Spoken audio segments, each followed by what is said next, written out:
Handa na ba ang inyong mga puso para sa isang kwentong susubok sa inyong pananaw tungkol sa pag-ibig at katapatan? Halina't samahan ninyo ako sa isang paglalakbay na magsisimula sa liwanag ngunit hahantong sa dilim. Sinasabi nila, ang Pasko raw ay panahon ng pagmamahalan at pagbibigayan. Ngunit paano kung sa pinakabanal na gabi ng taon, ang matatanggap mong regalo ay ang pinakamasakit na katotohanan? Ang kwentong ito ay tungkol sa isang pusong winasak. Ngunit mula sa mga durog na piraso nito ay isisilang ang isang bagong lakas na hindi kailanman inaasahan. Ang malamig na simoy ng Disyembre ay hindi nararamdaman sa loob ng marangyang bahay ng mag-asawang Silvestre sa Paraiso Hills. Sa halip, ang init ng pagmamahal at ang amoy ng masasarap na pagkain para sa Noche Buena ang nangingibabaw sa hangin. Hinaplos ni Luningning ang kanyang malaking tiyan. Isang ngumungiti ang sumilay sa kanyang mga labi. Habang pinagmamasdan ang nagkikislapang mga ilaw sa kanilang Christmas tree. Sa bawat kurap ng mga ilaw, tila ba nakikita niya ang kinabukasan na matagal na niyang pinangarap kasama ang kanyang asawang si Dako at ang kanilang munting anghel na malapit ng isilang, ang kanilang si Pangarap. Malapit na anak, bulong niya sa kanyang sinapupunan. Ilang sandali na lang, darating na ang papa mo. Ito ang magiging pinakamasayang Pasko natin. Habang hinihintay si Dako, naisip niyang tingnan ang recipe ng isang dessert na nakita niya online. Ang laptop ni Dako ay nakapatong sa mesa sa kanilang sala, bukas pa at nasa sleep mode. Sanay na siyang gamitin ito. Palagi namang sinasabi ni Dako na what's mine is yours, my love. Ngunit sa pagbukas niya ng browser, hindi ang search engine ang bumungad sa kanya. Isang nakadraft na email ang nakita niya sa screen. Ang subject line ay tumusok sa kanyang puso na parang isang matulis na yelo. Final draft, Divorce Settlement LA. Napatigil siya. Ang paghinga niya ay tila nahinto. LA? Luningning Alcacid. Iyon ang kanyang pangalan bago siya ikasal. Nanginginig ang kanyang mga kamay habang dahan-dahang iginagalaw ang cursor patungo sa email. Bawat pag-click ng mouse ay parang dagundong sa katahimikan ng kanilang bahay. At nang bumukas ang draft, ang buong mundo ni Luningning ay gumuho. Hindi iyon basta isang email. Iyon ay isang detalyadong plano. Isang liham para sa abogado ni Dako. Kalakip ang mga dokumento ng annulment na handa ng isampa. At ang pinakamasaklap sa lahat, ang mga bank statement mula sa mga bangko sa Switzerland at Cayman Islands. Mga account na hindi niya alam na umiral. Mga account kung saan unti-unting inilipat ang lahat ng kanilang pinagsamahan, ang kanilang mga ipon, ang kita mula sa mga proyektong pinaghirapan niya bilang arkitekto. Lahat. Ang mga salitang irretrievable breakdown, offshore accounts, dissolution of assets ay paulit-ulit na umikot sa kanyang isipan. Sinasaksak ang bawat alaala ng pagmamahal na pinaniwalaan niya. Kasabay ng pagpihit ng susi sa pinto, mabilis niyang isinara ang laptop. Tumayo siya. Ang mga tuhod niya ay nanginginig. Pumasok si Dako na may dalang isang maliit na paper bag mula sa isang mamahaling jewelry store. Ngumiti ito nang makita siya. Merry Christmas, my love. Pasensya na kung medyo na-late ako. Hindi makapagsalita si Luningning. Ang lalaking kaharap niya, ang lalaking pinangakuan niya ng habambuhay ay isang estranghero. Ang ngiti nito ay isang maskara. Ang regalo sa kamay nito ay isang kasinungalingan. Luningning, ayos ka lang ba? Namumutla ka, sabi ni Dako, lumalapit sa kanya. Isang luha ang pumatak mula sa mata ni Luningning. Sino si Sula Cortez? Tanong niya. Ang boses ay basag at puno ng sakit. Ang pangalan ay nakita niya sa isa sa mga email. Isang flight booking para sa 2 papuntang Paris. Ang nangiti sa mukha ni Dako ay biglang naglaho. Pinalitan ito ng isang malamig na ekspresyon, isang bagay na hindi pa niya nakikita kailanman. Hindi ito nagulat, hindi ito natakot. Tila ba hinihintay na lang niya ang sandaling ito? So nalaman mo na, sabi ni Dako. Ang boses ay walang emosyon. Ibinaba niya ang regalo sa mesa. Pinadali mo lang ang lahat para sa akin. Bakit, Dako? Hikbi ni Luningning. Ang lahat ng pinagsamahan natin. Ang anak natin. Bakit? Bakit? Huminga ng malalim si Dako. Tila naiinip. Huwag na nating gawing madrama ito, Luningning. People change. Feelings fade. May mga bagay na kailangan kong gawin para sa kinabukasan ko. At wala kami sa kinabukasan na yon? Ang anak mo? Wala kang dapat ipag-alala, sagot ni Dako.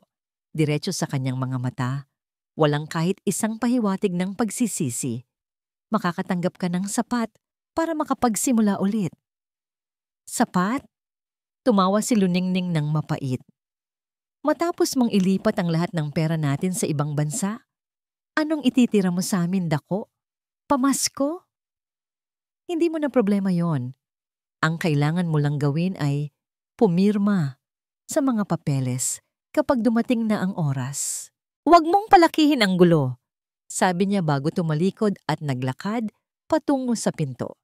Saan ka pupunta? Sigaw ni Luningning. Ang puso niya'y durog na durog. Ngayong gabi? Noche buena? Huminto si Dako sa may pinto, ngunit hindi lumingon. May iba akong Pasko na kailangang ipagdiwang. At sa isang iglap, umalis na siya. Isinara ang pinto hindi lang sa kanilang bahay, kundi sa buhay na binuo nila. Naiwan si Luningning sa gitna ng sala, napapalibutan ng mga palamuting pamasko at ng amoy ng pagkaing hindi na nila pagsasaluhan. Mula sa labas, nagsimula siyang makarinig ng masayang kantahan ng mga nangangaruling. Silent night, holy night. Ang kabalintunaan ng lahat ay masyadong masakit. Gumuho siya sa sahig. Ang mga kamay ay mahigpit na nakayakap sa kanyang tiyan. Ang sakit sa kanyang puso ay napakalalim na tila ba pisikal na sumusugat sa kanya. At doon, sa gitna ng kanyang pag-iyak, isang matalas na sakit ang biglang kumirot sa kanyang sinapupunan. Napasigaw siya, hindi dahil sa emosyon, kundi dahil sa totoong sakit. Nakahandusay siya sa malamig na sahig, mag-isa, habang ang mundo sa labas ay nagdiriwang ng isang banal na gabi. Ang katahimikan na iniwan ni Dako ay mas mabigat pa kaysa sa pinakamaingay na sigaw. Bawat tibok ng puso ni Luningning ay isang malakas na dagundong sa kanyang pandinig. Ang sakit sa kanyang puso ay humupa. Ngunit napalitan ito ng isang pamamanhid na gumapang mula sa kanyang mga paa hanggang sa kaibuturan ng kanyang kaluluwa. Doon, sa sahig na gawa sa malamig na marmol, niyakap niya ang kanyang mga tuhod. Hindi na niya mabilang kung gaano katagal siyang nanatiling ganoon. Isang wasak na figura sa gitna ng isang perpektong palamuting Pasko. Hija? Ning? Isang pamilyar na boses ang pumunit sa nakabibinging katahimikan.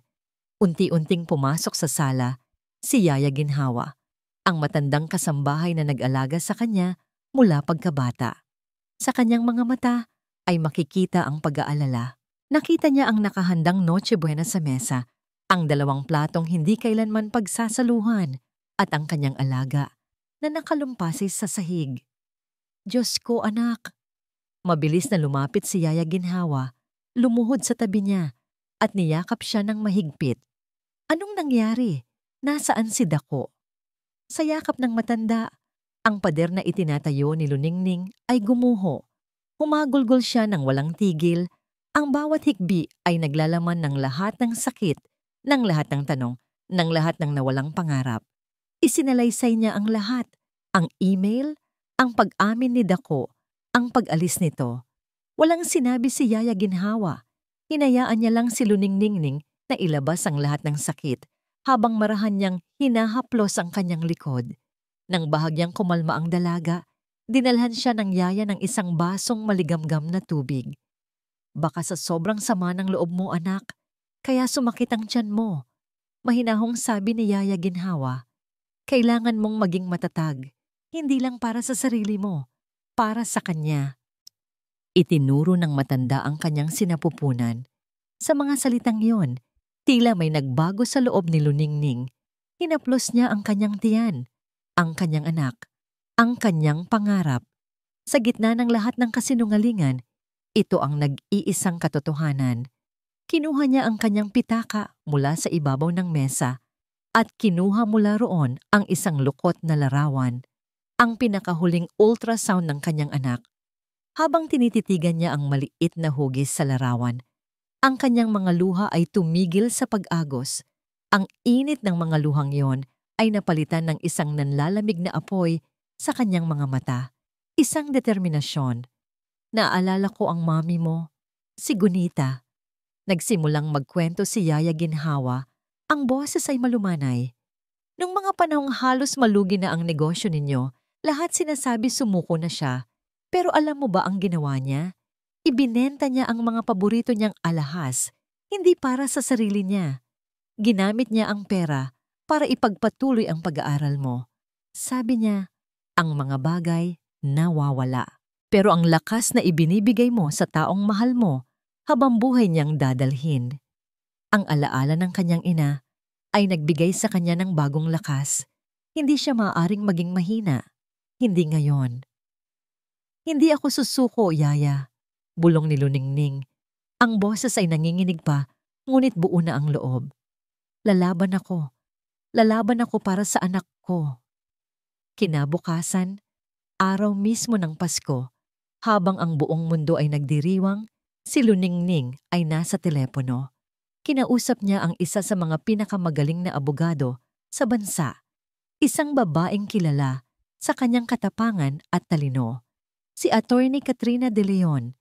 Isang rekomendasyon mula sa kanyang ninang. Sa opisina ng abogado kinabukasan, ang hangin ay seryoso. Tahimik na pinakinggan ni Attorney De Leon ang bawat detalye ng kwento ni Luningning. Tiningnan niya ang mga kopya ng bank statement na nagawang iprint ni Luningning bago umalis si Daco. Classic move, sabi ng abogado. Ang mga mata ay nakapako sa mga dokumento.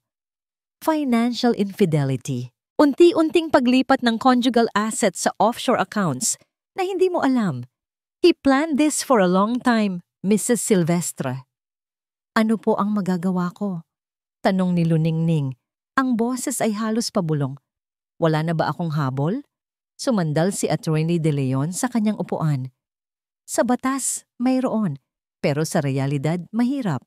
Ang mga pera sa Swiss accounts, halos imposible nang mabawi kapag hindi siya nakipagtulungan. But, may kislap sa mga mata ng abogado.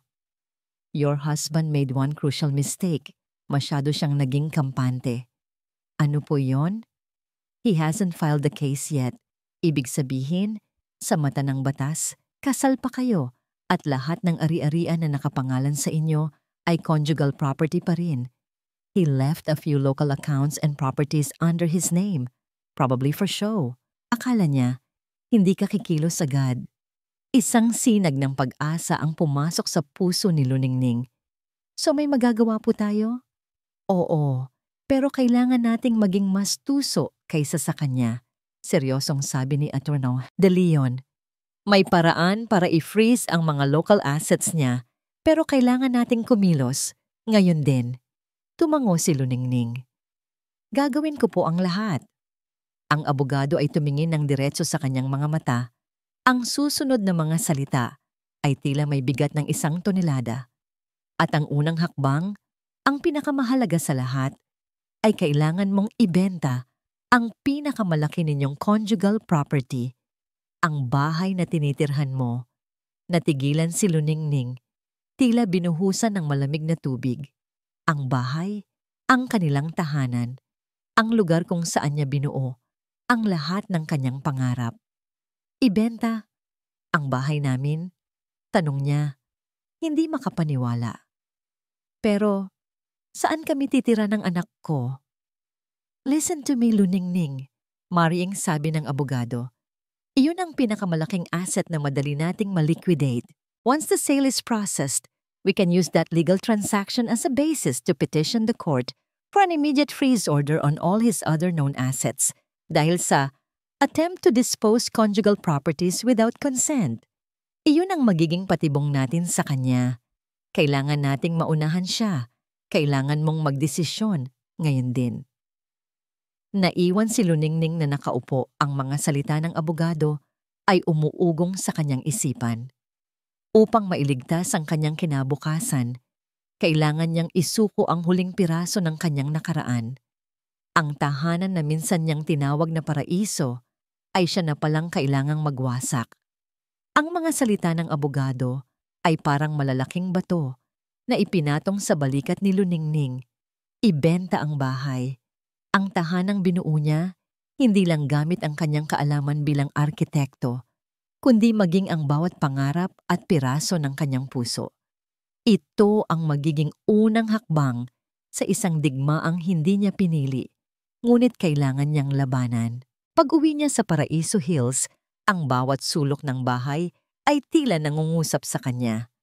Ang hagdanan, kung saan sila ni Dako, ay naguunahan paakyat noong bagong kasal. Ang kusina, kung saan niya unang sinabi ritong nagdadalang tao siya. Ang balkonahe, kung saan sila sabay na nanonood ng paglubog ng araw. Ang lahat ng ito ay mga multo na ng nakaraan, mga alaalang nabahiran na ng laso ng kataksilan. Kailangan kong gawin to, sabi niya sa sarili habang hinahaplos ang dingding ng magiging kwarto sana ng kanilang anak. Para sa'yo, pangarap. Kinabukasan, sa tulong ng kanyang abogado, nagsimula na ang proseso. Dumating ang isang real estate agent, isang babaeng mabilis magsalita at may matalas na mga mata. Habang ipinapakita ni Luningning ang kabuuan ng bahay, pakiramdam niya ay ipinagkakanulo niya ang sarili niyang mga alaala. Ngunit sa bawat hakbang, sa bawat pagbukas ng pinto, lalo lang tumitibay ang kanyang loob. Hindi ito pagkakanulo, ito ay paglaya. Sa loob lamang ng ilang linggo, isang cash buyer ang lumitaw, isang negosyanteng naghahanap ng magandang investment. Mabilis ang naging usapan. Habang pinipirmahan ni Luningning ang deed of sale, isang luha ang pumatak sa dokumento. Hindi luha ng kalungkutan, kundi luha ng katapangan. Ito na ang simula. Gamit ang paunang bayad, lumipat si Luningning at si Yaya Ginhawa sa isang maliit ngunit dissenting apartment sa lungsod ng Pag-asa. Malayo sa Paraiso Hills, malayo sa mga mapanghusgang mata ng kanilang mga dating kapitbahay. Isang hapon, habang nag-aayos sila ng kanilang mga gamit, binuksan ni Luningning ang isang kahon na puno ng kanyang mga lumang plano at blueprint. Nakita niya roon ang isang folder na may markang Passion Project. Ito ay isang disenyo na ginawa niya noong nasa kolehiyo pa siya. Isang community center para sa mga single mothers, isang ligtas na kanlungan kung saan sila maaaring magsimulang muli. Isang proyektong tinawanan lang noon ni Dako. Sinabing walang pera dyan. Isang ideya ang biglang nabuo sa kanyang isipan. Isang ideya na mas malaki pa sa paghihiganti. Gamit ang isang bahagi ng perang nakuha niya mula sa pagbenta ng bahay at sa tulong ng kanyang abogado sa pag-aayos ng mga papeles, itinayo niya ang pundasyon. Pinangalanan niya itong ang Kanlungan ng Pag-asa. Hindi nagtagal, nagsimula siyang makipag-ugnayan sa mga lokal na barangay. Nakilala niya ang mga unang babaeng tutulungan ng kanyang pundasyon. Isang hapon, sa isang maliit na meeting room na inupahan na buo, nakaupo siya sa harap ng 3 babae. Si Aling Nida, isang labandera na iniwan ng asawa para sa mas bata. Si Janice, isang call center agent na mag-isang itinataguyod ang 2 anak. At si Lorna, isang teenager na itinaboy ng sariling pamilya nang malaman nilang nagdadalang tao ito. Habang pinapakinggan niya ang kanilang mga kwento, mga kwentong puno ng sakit, pang-aabuso at pag-iisa, nakita ni Luningning ang sarili niyang sakit sa kanilang mga mata. Naramdaman niya ang kanilang mga takot, ngunit higit sa lahat, nakita niya ang kanilang hindi matatawarang lakas. Ang layunin po ng angkanlungan ng pag-asa, nagsimulang magpaliwanag si Luningning. Ang boses ay mahinahon at puno ng sinseridad. Ay hindi lang magbigay ng pansamantalang tulong. Gusto nating bumuo ng isang komunidad kung saan tayo pwedeng umasa sa isa't isa. Magbibigay tayo ng legal assistance, livelihood training, at counseling. Sa mga sandaling iyon, habang ibinabahagi niya ang kanyang bisyon, naramdaman ni Luningning na ang sarili niyang mga sugat ay unti-unting naghihilom. Ang sakit na dulot ni Dako ay nagkaroon ng bagong kahulugan. Ito ang naging gasolina para simulan ng isang bagay na mas makabuluhan. Hindi na siya si Luningning na biktima. Siya na ngayon ang Luningning na may misyon. Sa kabilang dako ng mundo, sa isang marangyang yate na marahang umuugoy sa asul na tubig ng Mediterranean, walang bakas ng anumang problema. Hawak ni Dako Silvestre ang isang kopita ng mamahaling champagne, ang isa niyang braso ay nakaakbay sa balingkinitang baywang ni Sula Cortez. Ang araw ay papalubog, nag-iiwan ng kulay kahel, naguhit sa kalangitan. "To us, baby," sabi ni Dako, itinaas ang kanyang kopita. "To our new life," malayo sa lahat ng drama. Ngumisi si Sula, ang kanyang mga brilyanteng hikaw ay kumikinang. "I still can't believe kung gaano naging kadali ang lahat. Ano sa tingin mo ang ginagawa ng mabait mong asawa ngayon? Umiiyak pa rin sa isang sulok?" Tumawa si Dako ng may pagmamalaki. "Hayaan mo siya. Luningning is predictable. Mahina siya, masyadong emosyonal. By the time na malaman niya ang lahat, huli na. The money is safe. We are safe." "Paano ang kumpanya ni Daddy?" tanong ni Sula. "Huwag kang mag-alala. Ang matanda ay nagtitiwala pa rin sa akin. In a few months, kapag nailipat ko na ang huling pondo, pwede na nating iwanan ng lahat. Tayong dalawa lang." Hinaplos ni Sula ang dibdib ni Dako. "You're brilliant," at masama. Bulong niya ng may pangaakit. "I just take what I deserve," sagot ni Dako bago ito halikan. Sa gitna ng kanilang paglalambingan, tumunog ang satellite phone ni Dako. Isang email notification. Karaniwan ay hindi niya ito pinapansin, ngunit ang subject line mula sa kanyang bangko ay nakakuha ng kanyang atensyon. Urgent. Legal notice on account activity. Bahagya siyang kumunot noo. Binuksan niya ang email sa kanyang telepono. At habang binabasa niya ang mga salita, ang kanyang muka ay unti-unting nagbago. Ang pagiging kampante ay napalitan ng pagkalito at pagkatapos ay ng purong galit. Petition for freeze order. Conjugal property. Unauthorized sale. Hindi niya maintindihan. Anong sale? Anong conjugal property? "What is it, Dako?" tanong ni Sula. Napansin ang pagbabago sa kanyang aura. Hindi sumagot si Dako. Mabilis niyang tinawagan ang kanyang personal assistant sa Pilipinas. "Anong nangyayari dyan?" sigaw niya sa telepono. "Check my properties, lalo na ang bahay sa Paraiso Hills." Ilang minuto nang nakabibinging paghihintay.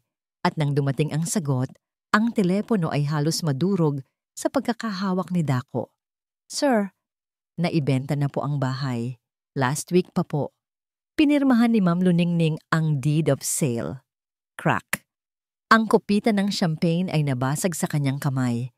Ang mamahaling alak at ang kanyang dugo ay tumulo sa malinis na sahig ng yate. Ang babaeng inakala niyang mahina. Ang babaeng minamaliit niya. Si Luningning ay naunahan siya. Nanginginig sa galit, idinial ni Dako ang numero ni Luningning. Matapos ang ilang ring, sumagot ito. "Hello?" Ang boses sa kabilang linya ay kalmado. Masyadong kalmado. "You think you're smart, Luningning?" Pumulwak ang galit sa boses ni Dako. Bawat salita ay may kasamang pagbabanta. "Akala mo ba tapos na? Magsisimula pa lang ang impyerno mo." Ang banta ni Dako ay hindi na natiling salita lamang. Ito ay isang lason na dahan-dahang gumapang sa lahat ng aspeto ng buhay ni Luningning. Ang impyernong ipinangako niya ay nagsimula, hindi sa apoy, kundi sa mga bulong at kasinungalingan na kumalat na parang apoy sa social media. Isang umaga, habang umiinom ng gatas, napansin ni Luningning ang pagdami ng notifications sa kanyang telepono. Binuksan niya ang isang sikat na gossip blog at ang kanyang puso ay tila piniga. Ang kanyang litrato, kuha noong buntis siya, ay nasa front page. Ang headline ay sumisigaw, "Ang kwasak na paraiso, milyonaryong asawa, iniwan ng arkitektong misis na di umano'y may ibang kinakasama." Nanginginig ang kanyang kamay habang binabasa ang artikulo. Puno ito ng mga kasinungalingan, mga source na nagsasabing matagal na siyang may ibang lalaki na ginamit lang niya si Dako para sa pera at ngayon ginagamit niya ang pundasyon bilang isang palabas para makuha ang simpatya ng publiko. Ang mga komento ay mas masahol pa. "Gold digger! Kawawa naman si Sir Dako. Mukha pa namang mabait. Baka hindi pa nga kay Sir Dako yang dinadala niya." Bawat salita ay isang hiwa, malalim at masakit. Ipinikit niya ang kanyang mga mata. Pilit na pinapakalma ang sarili. "Gawa-gawa lang ito," bulong niya. "Alam ko ang totoo." Ngunit ang mga kasinungalingan, kapag inulit-ulit ay nagkakaroon ng sariling buhay. Ang angkanlungan ng pag-asa na nagsisimula pa lamang mamukadkad ay agad na nalanta sa ilalim ng init ng kontrobersya. Isang hapon, nakatanggap siya ng tawag mula kay Giangan Romero, isang may-ari ng department store na nangakong magiging isa sa mga pangunahing sponsor ng kanilang livelihood program. "I'm sorry, Luningning," sabi ng babae sa kabilang linya. Ang boses ay malamig at formal. "My brand cannot be associated with this kind of issue. Masyadong magulo. We have to pull out our support." "Pero Gong Romero, lahat po ng yan ay kasinungalingan." Pakiusap ni Luningning. "Gawa lang po yan ng asawa ko para sirain ako." "Yun na nga, iha," sagot ng ginang. "Asawa mo. Away mag-asawa ito na dinadala sa publiko. Hindi kami pwedeng madamay. I hope you understand." At ibinaba na nito ang telepono. Napaupo si Luningning sa isang silya, tinitingnan ang mga plano para sa training center na hindi na matutuloy. Ang galit ay nagsimulang kumulo sa loob niya, mas matindi pa kaysa sa sakit. Galit para kay Dako, galit para sa sistema kung saan mas madaling paniwalaan ang kasinungalingan kaysa sa katotohanan. Upang makalayo sa bigat ng problema, nagpasya siyang maglakad-lakad at pumunta sa kapihan Payapa, isang maliit na coffee shop na malapit sa kanilang apartment.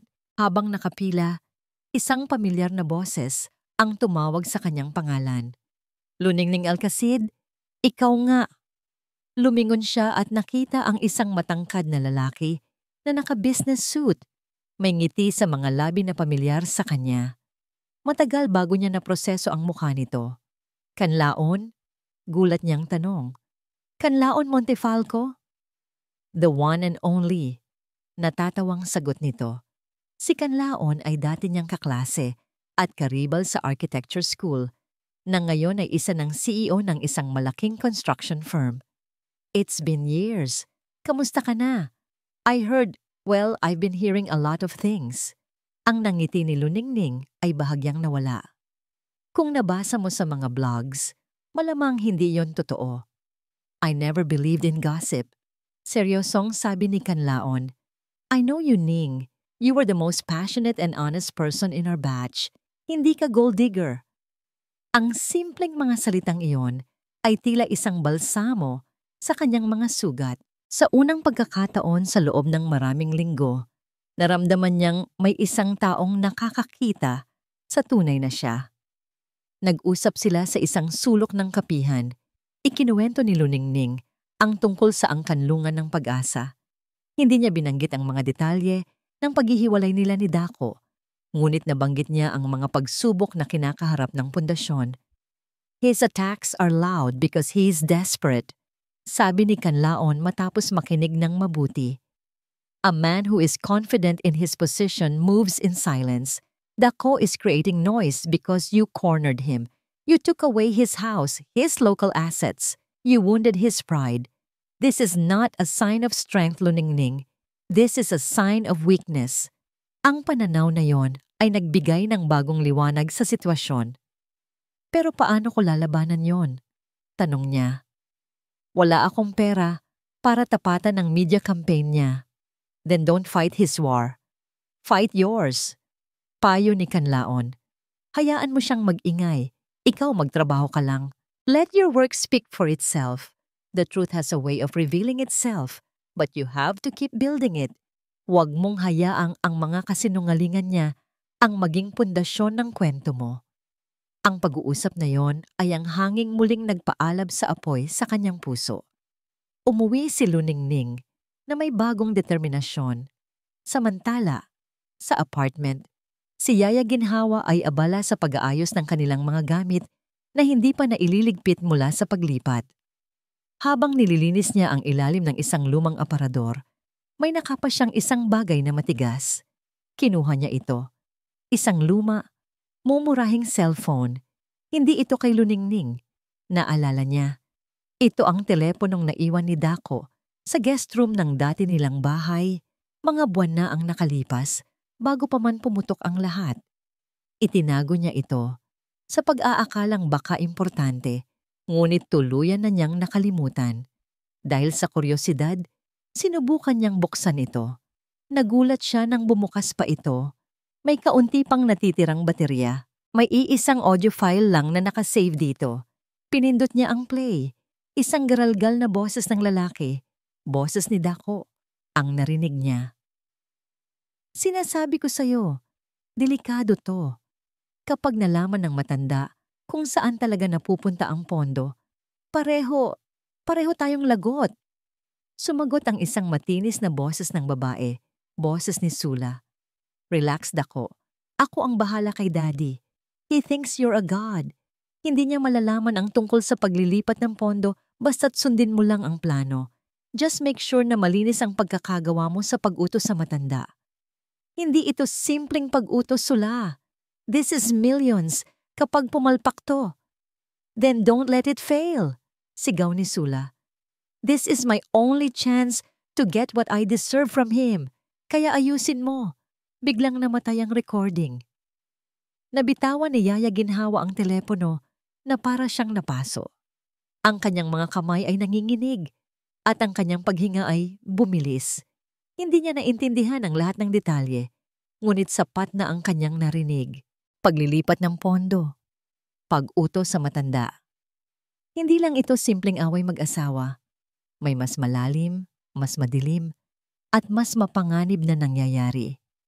Ang unang pumasok sa kanyang isip ay ibigay ito kay Luningning. Ito na ang ebidensyang kailangan nila. Ngunit kasabay noon, isang alon ng takot ang bumalot sa kanya. Naalala niya ang lamig sa boses ni Dako sa telepono, ang pagbabanta nito. Kung nalaman ni Dako na nasa kanila ito, ano ang kaya niyang gawin? Paano kung madamay si Luningning? Paano kung madamay ang bata sa kanyang sinapupunan? Si Dako na kilala niya ay isang taong gagawin ng lahat para sa pera at kapangyarihan. At ang taong iyon ay lubhang mamapanganib. Dahil sa takot, gumawa si Yaya Ginhawa ng isang desisyon na pagsisisihan niya. Mabilis niyang kinuha ang telepono, binalot ito sa isang lumang basahan at itinago sa pinakailalim ng baul ng mga luma nilang gamit. Hindi niya pwedeng malaman to. Bulong niya sa sarili. Ang puso ay kumakabog. Masyadong delikado. Proprotektahan ko si Ning. Proprotektahan ko ang apo ko. Nang bumalik si Luningning sa apartment, ang mukha niya ay mas maliwanag na. Ang pag-uusap nila ni Kanlaon ay nagbigay sa kanya ng bagong pag-asa. Sinalubong siya ni Yaya Ginhawa na may pilit ng ngiti. Itinatago ang bigat na dala ng sikretong kanyang natuklasan. O Hija, mukhang maganda ang araw mo. Bati ng matanda. Opo, Yaya, sagot ni Luningning. Naliwanagan lang po ako. Tama si Kanlaon. Hindi ko dapat hayaang ang mga kasinungalingan ni Dako ang magdikta sa kwento ko. Sa mga sumunod na araw, ibinuhos ni Luningning ang lahat ng kanyang oras at lakas sa angkanlungan ng pag-asa. Binaliwala niya ang mga batikos online. Sa halip na sumagot sa mga paninira, nag-post siya ng mga kwento ng tagumpay ng mga ina na kanyang tinutulungan.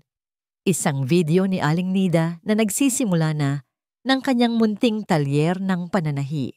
Isang litrato ni Janice na nakangiti, kasama ang mga anak, matapos makakuha ng legal na tulong para sa child support. Dahan-dahan ang naratibo ay nagsimulang magbago. Ang mga tao ay nagsimulang makita ang tunay na gawa, hindi ang mga gawa-gawang salita. Ngunit si Dako ay hindi pa tapos. Isang gabi, habang pauwi si Luningning mula sa isang seminar, isang itim na van ang huminto sa kanyang harapan. Bumukas ang pinto at dalawang malalaking lalaki ang bumaba. Hindi sila nagsalita. Kinuha lang nila ang kanyang bag at tinapon sa sahig. Ikinalat ang lahat ng laman nito. "Mag-ingat ka sa mga susunod mong hakbang, Mrs." sabi ng isa sa mga lalaki. Ang boses ay walang emosyon. Bago sila mabilis na sumakay muli sa van at humarurot palayo, naiwan si Luningning na nanginginig sa takot sa gilid ng kalsada. Hindi iyon pagnanakaw. Iyon ay isang malinaw na mensahe, isang babala. Pagdating niya sa bahay, niyakap niya kaagad si Yaya Ginhawa. Habang ikinukwento niya ang nangyari, nakita ni Yaya Ginhawa ang purong takot sa mga mata ng kanyang alaga. Ang takot na yon ang lalong nagpakumbinsi sa kanya na tama ang kanyang desisyon. Ang pagtago sa telepono ay ang tanging paraan para mailayo si Luningning sa mas malaking kapahamakan. Ngunit sa kanyang pag-iingat, hindi na malaya ni Yaya Ginhawa na ang sikretong kanyang itinatago ay hindi isang kalasag. Ito ay isang bombang orasan na naghihintay lang ng tamang pagkakataon upang sumabog at wasakin ang lahat. Ang mga sumunod na araw ay naging isang impyerno ng pag-aalala para kay Yaya Ginhawa.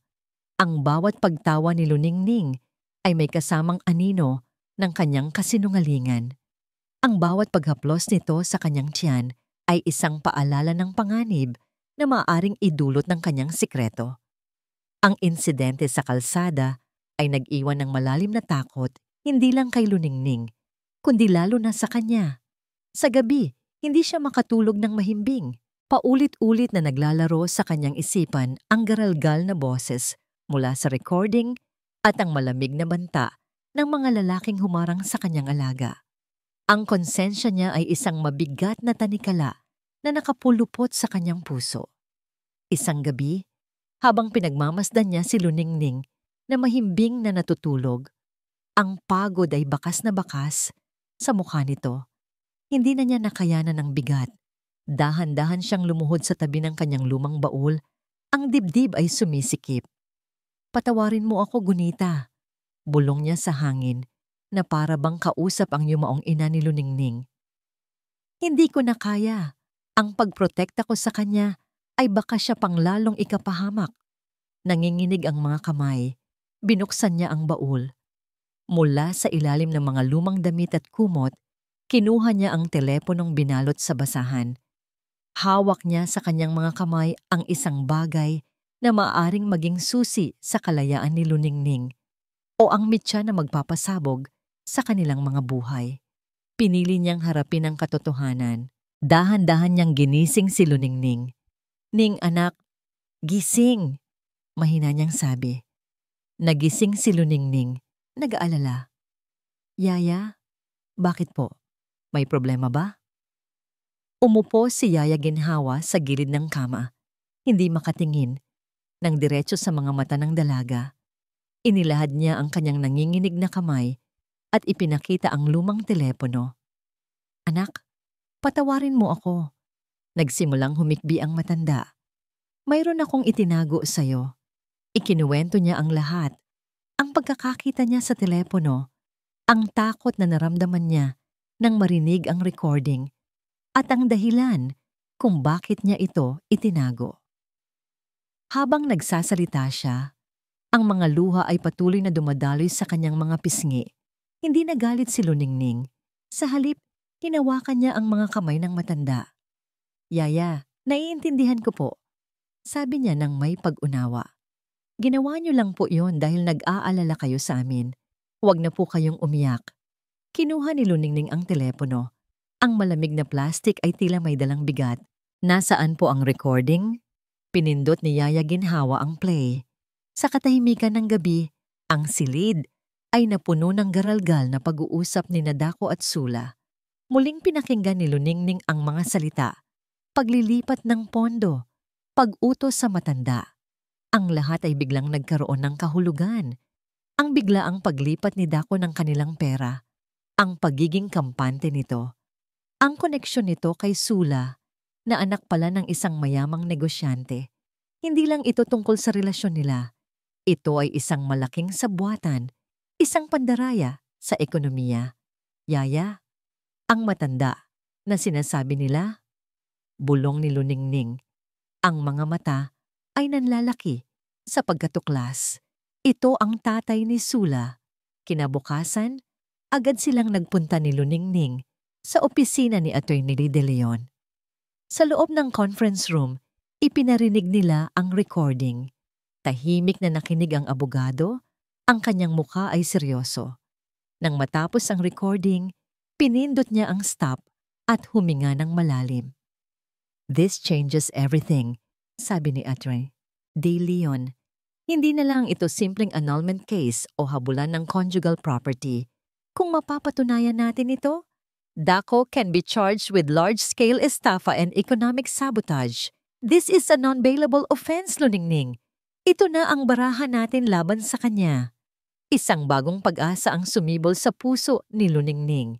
Isang pag-asa na mas matibay dahil hindi na lang ito para sa sarili niya, kundi para sa hustisya. Pero, pagpapatuloy ng abogado at ang pag-asang yon ay bahagyang kumupas, may problema tayo. The recording is a strong lead, but on its own, it's not enough. Mahina ang kalidad. The defense can argue na edited ito o hindi malinaw kung sino ang matanda na tinutukoy. We need more. We need something that directly links Dako to the illegal transfer of funds from Sula's father's company, bank records, signed documents, another witness. Napabuntong hininga si Luningning. Muli, isang pader na naman ang kailangan nilang akyatin. May hawak silang sandata, pero hindi pa nila alam kung paano ito gamitin ng epektibo. Umuwi si Luningning na may halo-halong emosyon. May takot, ngunit meron na ring bagong tapang. Alam na niya ngayon kung ano ang tunay na kalaban. Hindi lang isang taksil na asawa, kundi isang kriminal. Nang gabing iyon, habang nakaupo siya sa sala at tinitingnan ang mga papeles para sa angkanlungan, nag-vibrate ang kanyang telepono. Isang mensahe mula sa isang numerong hindi nakarehistro. Karaniwan ay hindi niya ito pinapansin, ngunit dahil sa isang hindi maipaliwanag na dahilan, binuksan niya ito. Ang mensahe ay maikli, ngunit bawat salita ay tumagos sa kanyang kaluluwa na nagpatayo sa lahat ng balahibo sa kanyang katawan. Alam ko ang kailangan mo para pabagsakin si Dako. Magkita tayo. Ang mga salita sa screen ng telepono ay tila may sariling tibok, kasabay ng mabilis na pagkabog ng dibdib ni Luningning. Alam ko ang kailangan mo. Sino ito? Isang patibong ba mula kay Dako? O isang hindi inaasahang kakampi? Nag-reply siya. Nanginginig ang mga daliri. Sino ka? Ang sagot ay mabilis na dumating. Ang taong sinira rin ni Dako, ang buhay. Kapihan Payapa. Bukas, 10 a.m. Mag-isa kang pumunta. Walang pangalan. Walang paliwanag. Ngunit sa kaibuturan ng kanyang puso, mayroon nang hinala si Luningning kung sino ang nasa likod ng misteryosong mensahe. Kinabukasan, sa loob ng Kapihan Payapa, ang amoy ng bagong timplang kape ay hindi sapat para pakalmahin ang nag-aalab niyang kaba. Pinili niya ang isang mesa sa pinakasulok kung saan tanaw niya ang lahat ng papasok. Eksaktong 10:00, bumukas ang pinto. Pumasok ang isang babaeng nakasuot ng malaking sunglasses at isang scarf na nakatakip sa kalahati ng kanyang mukha. Ngunit kahit sa kabila ng pagbabalat kayo, nakilala siya ni Luningning, ang babae sa mga litrato, ang babaeng bumulong ng kasinungalingan sa tenga ng kanyang asawa. Si Sula Cortez. Naglakad si Sula patungo sa kanyang mesa at umupo ng walang imik. Tinanggal nito ang kanyang sunglasses at nakita ni Luningning ang mga mata nito. Walang bakas ng pagmamataas o pangaasar na inaasahan niya. Sa halip, ang nakita niya ay pagod at takot. "Salamat sa pagdating," sabi ni Sula. Ang boses ay mahina, malayo sa matinis na boses na narinig niya sa recording. "Anong kailangan mo?" Malamig na tanong ni Luningning. Hindi itinatago ang galit sa kanyang boses. "Kung nandito ka para pagtawanan ako, nagsasayang ka lang ng oras." Isang mapait na ngiti ang sumilay sa labi ni Sula. "Pagtatawanan? Bakit kita pagtatawanan? Pareho lang tayong biktima ng isang napakagaling na manloloko." "Huwag mo akong isama sa'yo," maring sabi ni Luningning. "Ikaw ang pinili niyang kasama sa bagong buhay niya. Ako ang iniwan." "Talaga ba?" tanong ni Sula. Ang boses ay may bahid ng pait. "Akala mo ba kasama ako sa tagumpay niya? Akala mo ba nakuha ko ang lahat ng ipinangako niya? Dako is a snake, Luningning. At kapag tapos na siyang gamitin ng isang tao, tinutuklaw niya ito." Ikinuwento ni Sula ang nangyari.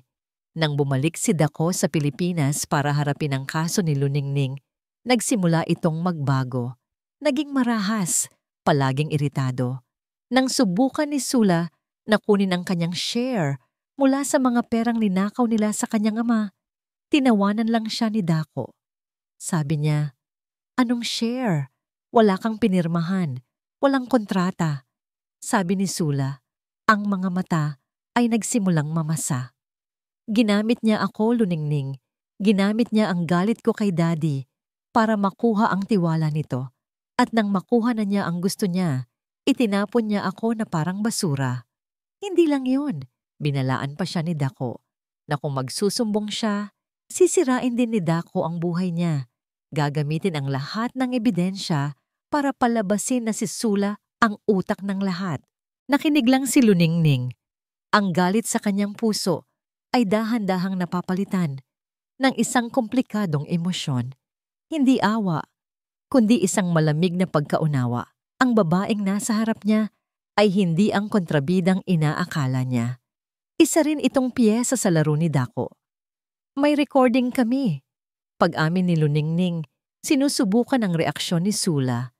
"Narinig ko ang usapan ninyo." Hindi nagulat si Sula. "Ang lumang telepono? Alam kong mahahanap niyo yon. Pero tulad ng sinabi siguro ng abogado mo, hindi yan sapat. At paano mo naman natitiyak yan? Dahil ang pinakamabigat na ebidensya," sabi ni Sula, habang dahan-dahang dumukot ng isang bagay mula sa kanyang bag, "ay wala diyan."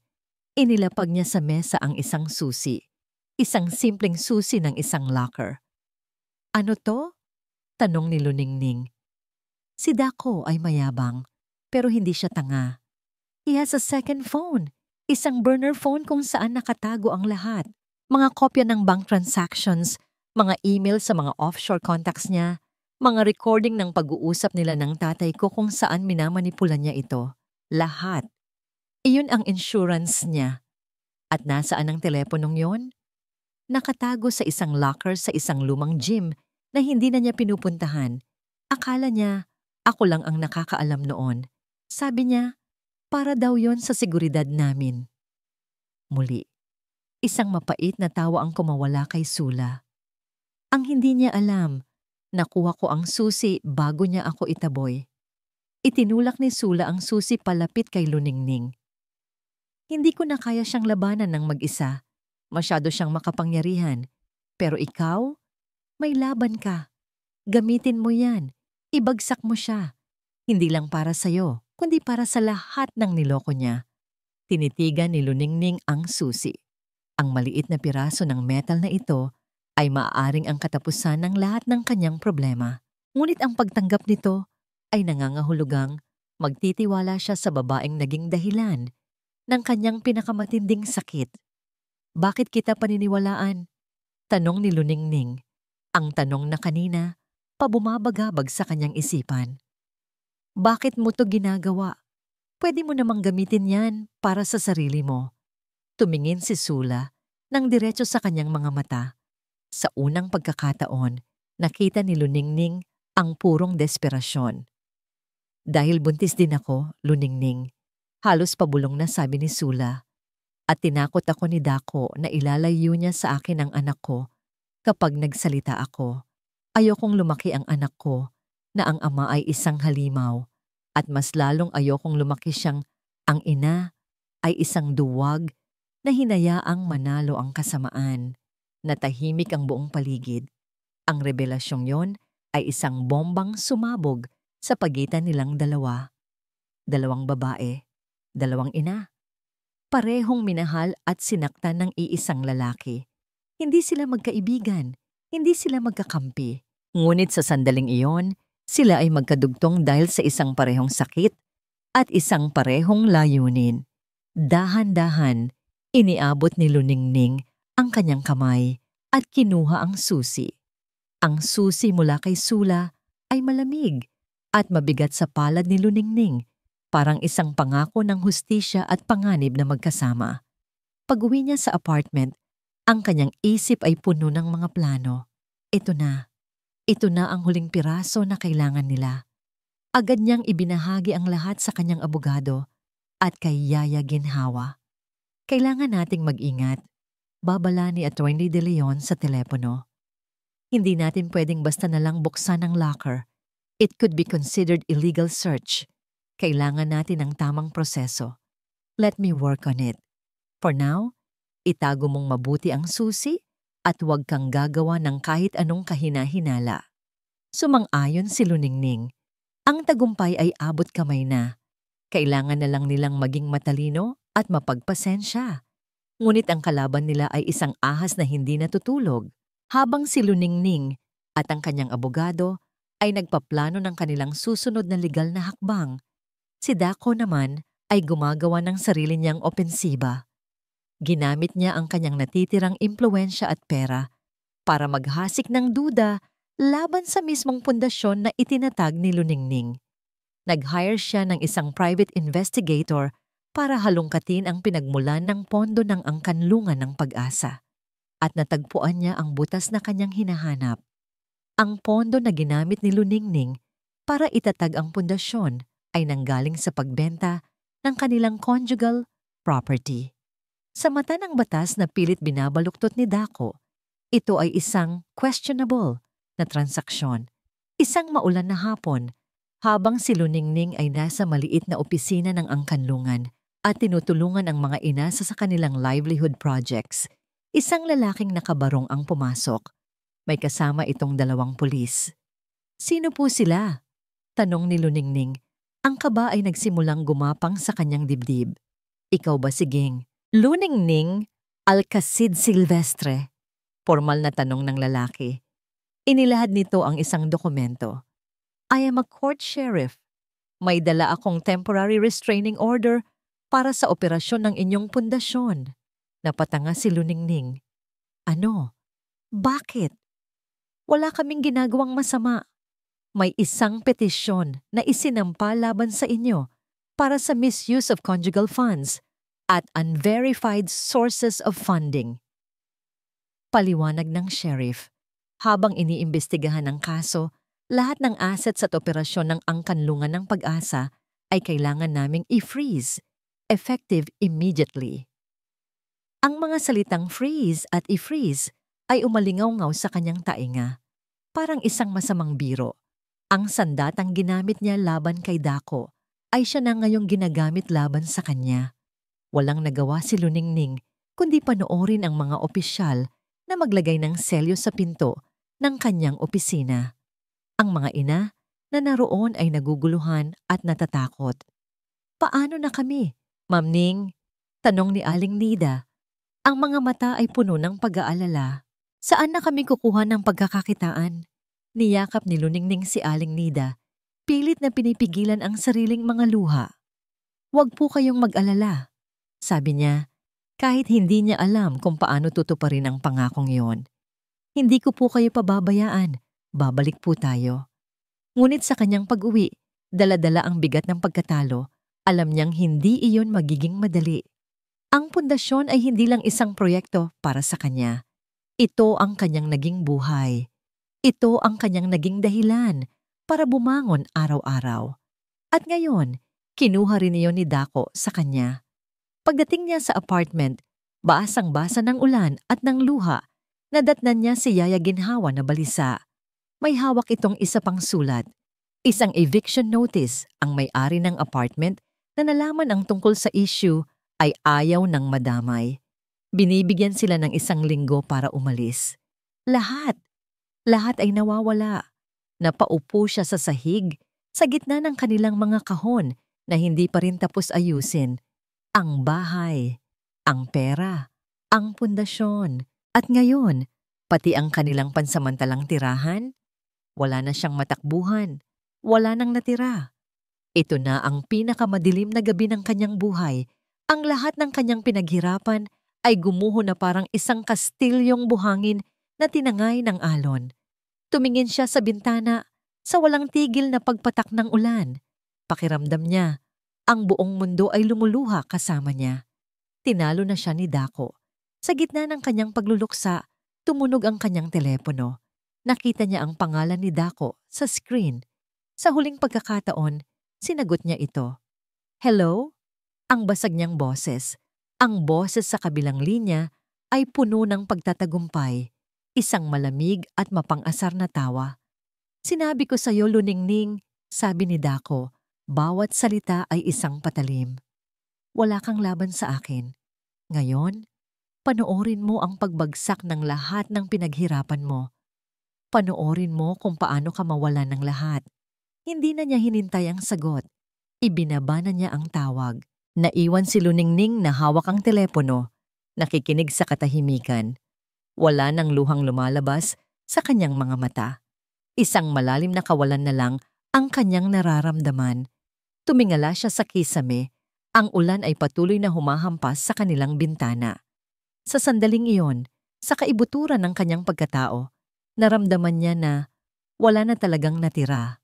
Natalo na siya. Ang mga salita ni Dako ay parang isang huling pako sa kabaong. Ang pag-asa na inipon ni Luningning sa loob ng maraming buwan ay tila naubos na parang kandilang naupos. Sa sahig ng kanilang maliit na apartment, sa gitna ng eviction notice at ng sarili niyang mga durog na pangarap, naramdaman niya ang isang nakabibinging pagsuko. Ngunit habang nakaupo siya roon, sa pinakamababang punto ng kanyang buhay, isang bagay ang gumalaw sa loob ng kanyang sinapupunan. Isang marahang sipa, isang paalala, hindi siya nag-iisa. Hinaplos niya ang kanyang tiyan at sa gitna ng kawalan ng pag-asa, isang maliit na kislap ang muling sumindi. Hindi ito para sa kanya. Ito ay para sa batang walang malay na umaasa sa kanya para sa isang kinabukasan. Hindi. Bulong niya sa katahimikan na pinupuno lang ng patak ng ulan. Hindi pa ako tapos. Hindi pa siya tapos. Mayroon pa siyang isang baraha. Ang huling alas, ang susi. Kinabukasan, tumayo siya na may bagong determinasyon. Ang mga bakas ng luha sa kanyang muka ay napalitan ng isang matatag na ekspresyon. Hindi na ito ang mukha ng isang biktima, kundi ang mukha ng isang mandirigma na papasok sa kanyang huling laban. Ang unang tinawagan niya ay hindi ang kanyang abogado. Tinawagan niya si Canlaon Montefalco. Canlaon, sabi niya sa telepono. Ang boses ay kalmado ngunit may bigat. Kailangan ko ng tulong mo. Nagkita sila sa isang pribadong lugar. Ikinuwento ni Luningning ang lahat. Ang tungkol kay Sula, ang burner phone, ang locker, ang susi. Hindi niya itinago ang desperasyon, ngunit ipinakita niya ang kanyang hindi natitinag na desisyon. Masyadong mapanganib kung kikilos kang mag-isa, Ning, nag-aalalang sabi ni Canlaon. We need a plan, a smart one. At doon, kasama ang talino ni Canlaon, Sa estratehiya at ang kaalaman ni Atty. De Leon sa batas, binuo nila ang isang plano. Isang plano na hindi lang para makuha ang ebidensya, kundi para mahuli si Dako sa akto.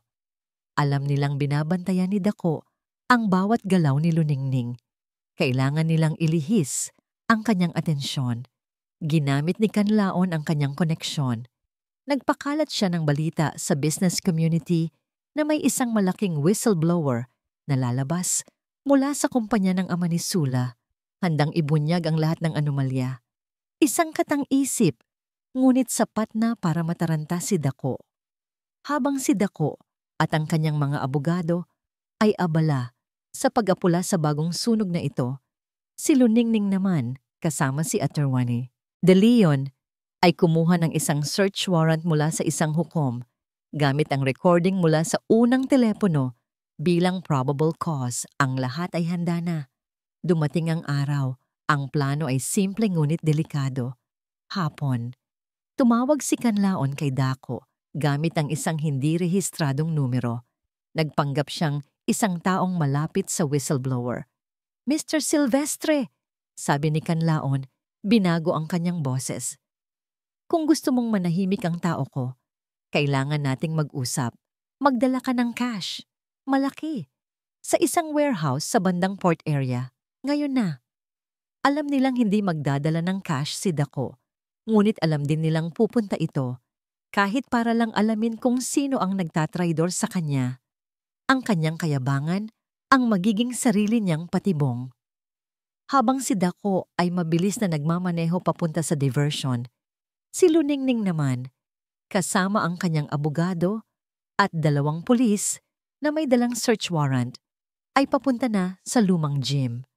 Ang gym ay abandonado at maalikabok. Ang katahimikan sa loob ay nakakabingi. Gamit ang impormasyon mula kay Sula, natagpuan nila ang hilera ng mga locker sa isang madilim na pasilyo. Locker number 237, nanginginig ang kamay ni Luningning habang isinusuot ang susi sa seradura. Dahan-dahan niya itong pinihit. Click! Ang tunog ay umalingaw-ngaw sa buong lugar. Dahan-dahan niyang binuksan ang pinto ng locker. At naroon nga, isang itim, payat na burner phone. Ang huling alas, hawak na niya. Ngunit habang akmang kukunin na niya ang telepono, isang malakas na kalabog ang narinig nila mula sa entrance ng gym. Lumingon sila, at ang kanilang mga puso ay tila tumigil sa pagtibok. Nakatayo sa may pinto, hinihingal, at ang mga mata ay nanlilisik sa galit ay si Dako. "Akala niyo maloloko niyo ako?" Sigaw niya, ang boses ay puno ng puot. Napagtanto niya na ang tawag ay isang patibong. Hindi siya nagpunta sa warehouse, naghinala siya. At ang unang lugar na pumasok sa kanyang isip ay ang nag-iisang kahinaan niya. Ang mga pulis ay agad na humarang sa pagitan nila. "Mr. Silvestre, manatili ka dyan. May search warrant kami." Ngunit ang mga mata ni Dako ay nakapako lang kay Luningning at sa teleponong hawak nito. Para siyang isang mabangis na hayop na nasukol. Sa isang iglap, kinalimutan niya ang mga pulis. Sinugod niya si Luningning. "Akin na yan!" Sigaw niya. Napaatras si Luningning, niyakap ang telepono. Ngunit mas mabilis si Dako. Hinablot niya ang braso ni Luningning. "Bitawan mo siya!" Sigaw ni Atty. De Leon. Sinunggaban ng mga pulis si Dako, ngunit nagpupumiglas ito ng buong lakas. Sa gitna ng kaguluhan, naitulak ni Dako si Luningning. Natumba si Luningning sa sahig. Ang kanyang ulo ay tumama sa malamig na semento. Ang telepono ay tumalsik mula sa kanyang mga kamay, dumausdos sa sahig, at huminto malapit sa paanan ni Dako. Dinampot ni Dako ang telepono. Isang ngisi ng tagumpay ang gumuhit sa kanyang mukha. Tumingin siya kay Luningning na nakahandusay sa sahig. "Sinabi ko sa'yo," sabi niya. Ang boses ay nanginginig sa galit at adrenaline. "Wala kang laban sa akin." Nakahiga si Luningning. Ang paningin ay bahagyang nanlalabo. Ngunit sa kabila ng sakit, isang maliit na ngiti ang sumilay sa kanyang mga labi. "Huli na ang lahat, Dako. sabi niya. Ang boses ay mahina, ngunit malinaw. Bago pa man siya matumba, habang hawak niya ang telepono, nagawa niyang pindutin ang isang button. Naisend ko na. Sa screen ng telepono ni Attorney De Leon, isang notification ang lumitaw. File upload complete. Ang ngiti sa mukha ni Dako ay naglaho. Tumingin siya sa telepono, pagkatapos ay kay Luningning, hindi makapaniwala. Sa isang iglap, ang lahat ng kanyang tapang ay nawala. Napalitan ng purong takot. Sa sandaling iyon, ang tunog ng mga sirena ng pulis ay nagsimulang marinig mula sa labas, papalakas ng papalakas. Ang tunog ng mga sirena ay parang isang hatol na papalapit. Si Dako ay nanigas sa kanyang kinatatayuan. Ang burner phone ay hawak pa rin sa kanyang kamay, na para bang isa itong ahas na bigla na lang siyang tinuklaw. Ang kayabangan sa kanyang mga mata ay napalitan ng desperadong pagkatakot. Hindi, bulong niya. Hindi maaari. Ngunit huli na ang lahat. Ang mga file, mga kopya ng bank transfers, mga recording, mga email na nagdedetalye ng bawat hakbang ng kanyang pandaraya ay nasa ligtas ng mga kamay na ipadala na sa isang secure cloud server na inihanda ni Canlaon at isang kopya ang direktang na email sa tanggapan ng NBI. Dumating ang backup ng mga pulis. Sa pagkakataong ito, hindi na nakapalag si Dako. Ang lakas na ipinakita niya kanina ay biglang naglaho. Walang salitang lumabas sa kanyang bibig habang pinoposasan ng mga pulis ang kanyang mga kamay sa kanyang likuran. Habang dinadala siya palabas ng gym, ang kanyang mga mata ay muling napako kay Luningning na tinutulungan ng tumayo ng kanyang abogado. Sa huling pagkakataon, nagtama ang kanilang mga paningin. Wala nang galit sa mga mata ni Luningning. Wala ring pagtatagumpay. Ang tanging naroon ay isang malalim na awa at isang tahimik na pamamaalam. Sa sandaling iyon, tuluyan ng pinutol ni Luningning ang huling hibla na nag-uugnay sa kanya sa lalaking minsan niyang minahal. Dinala si Luningning sa ospital para masigurong ligtas siya at ang sanggols sa kanyang sinapupunan. Habang nakamonitor, dumating si Canlaon. Ang mukha ay puno ng pag-aalala. Okay ka lang ba? Tanong nito. Narinig ko ang nangyari. Okay lang kami, sagot ni Luningning. Hinahaplos ang kanyang tiyan. Malakas ang anak ko, mana sa ina. Isang ngiti ang sumilay sa labi ni Canlaon. I'm glad. At tapos na. Ning, tapos na ang laban. Ang mga sumunod na linggo ay mabilis na lumipas.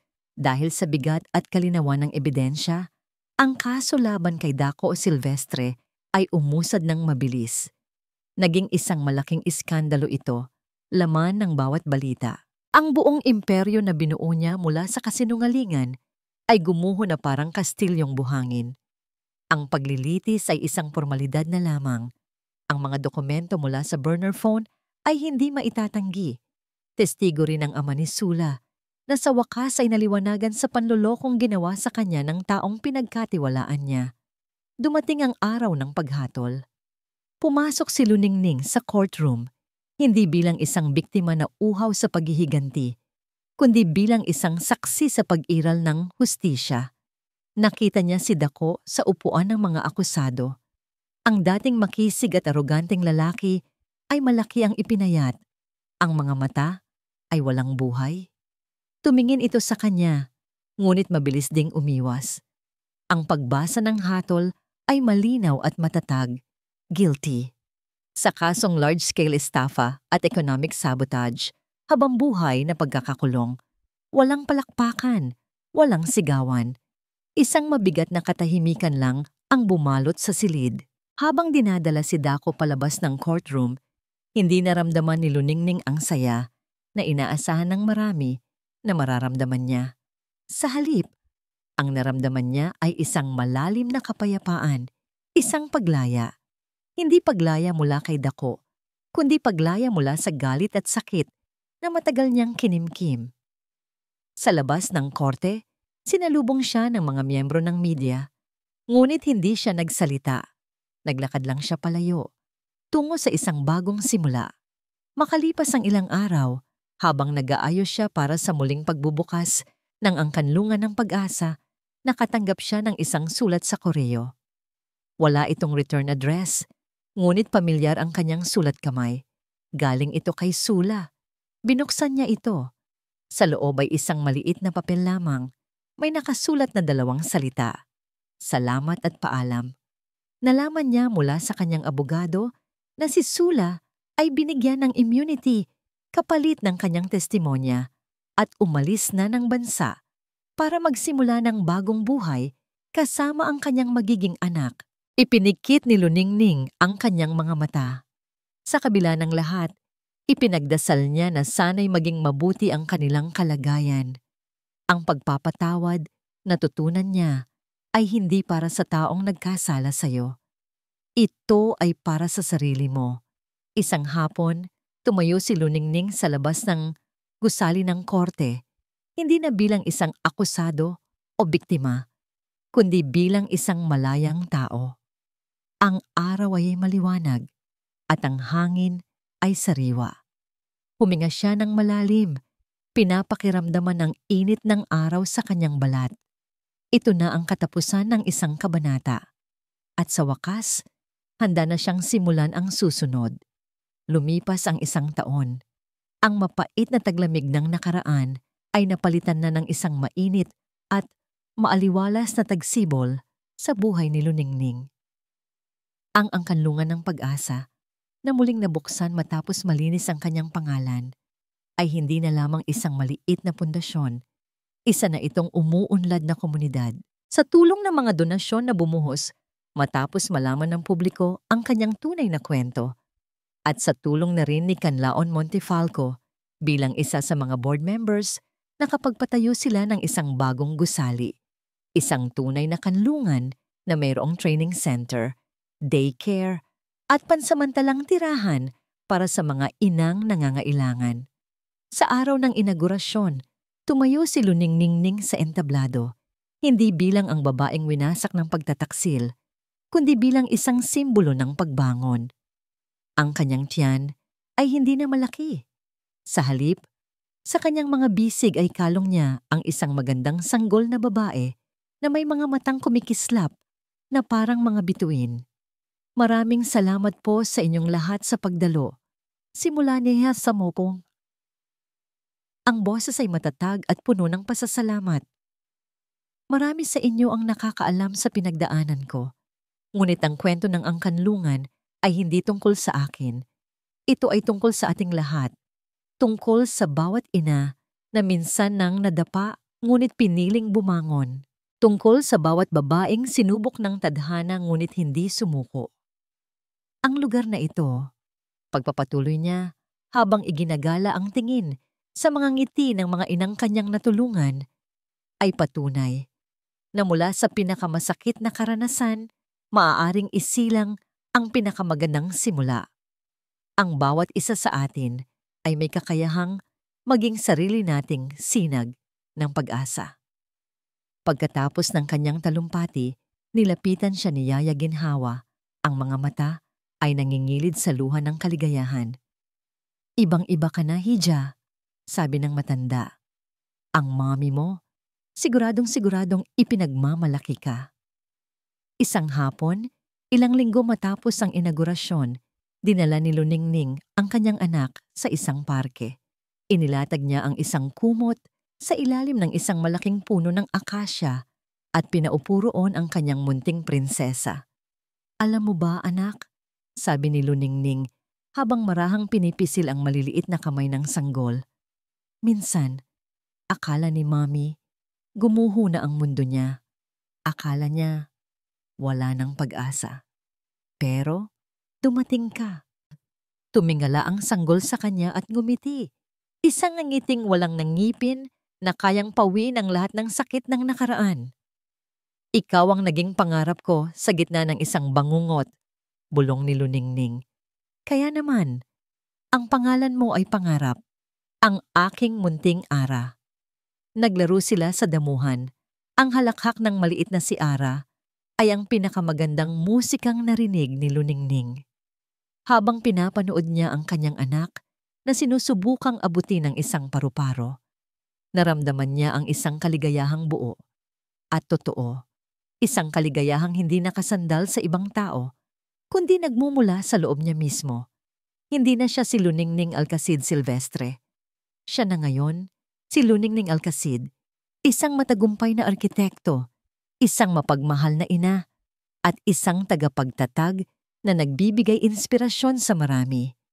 Habang papalubog na ang araw at ang langit ay nagkukulay kahel at lila, isang pamilyar na anino ang tumabi sa kanila. Mukhang may seryosong kayong pinag-uusapan. Ah, sabi ni Kanlaon, may dalang 2 baso ng fruit shake. Tinuturuan ko lang siya tungkol sa structural integrity ng mga dandelions. Pabirong sagot ni Luningning. Tumawa si Kanlaon at umupo sa tabi nila. Maingat na inabot ang isang baso kay Luningning.